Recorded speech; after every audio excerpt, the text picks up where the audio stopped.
Well, in a moment, we'll talk to Dr. Afshin Shahi, a lecturer in International Relations and Middle East Politics at Bradford University. But first, our communities reporter, Sabia Pervez, good evening. You spent most of the afternoon with this family. What did they tell you? Well, the family were absolutely devastated. They said that not only were they saddened by the loss of the life of their son, but also how this tragic incident had led to the loss of the lives of so many others. They confirmed that his name is indeed Mohammed Rizwan Awan.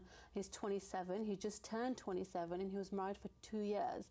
And they said that last May he left Huddersfield and went to Saudi. Well, they believed that he was going to Saudi to perform the lesser pilgrimage.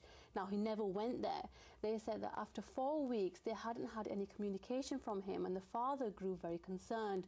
So he went to the house where this boy was living and found 2 letters on the table. One was addressed to the Rizwan's family and one was addressed to the wife's family. In those letters, it said they were leaving the country to settle in Saudi and were not going to come back. The family then addressed and told the authorities. Very interesting that they found those letters. Have they had any confirmation that this really was their son? Well, they say that when they saw the reports yesterday on the news and they saw the picture of him, they knew within their hearts that it was their son. And they've been speaking to the police since that disappearance last May and have been cooperating with them.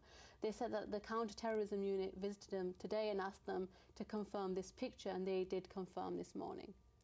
Let's bring in Dr. Afshin Shahi now. Good evening. Yet another young man from Yorkshire has been radicalised. Are you surprised by this? I'm not surprised. I mean, particularly in light of what just happened this morning, unfortunately, in Brussels. We no longer can separate the local context from the global context. The so-called Islamic State claims to have a global mission, and they're doing everything that they possibly can to encourage and radicalize people, not only from Yorkshire, not only from Britain, but from across the continent, to join the organisation and fight their cause. Bringing it back to Yorkshire though, this man, he was married, he had a decent job, he was well educated.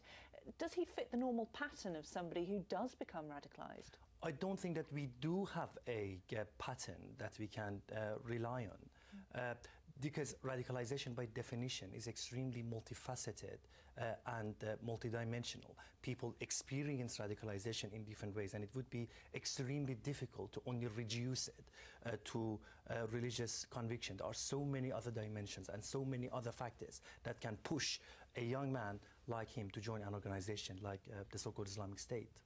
Thank you very much, Dr. Afshin Shahi. We will have to leave it there, and thank you very much, Sabine.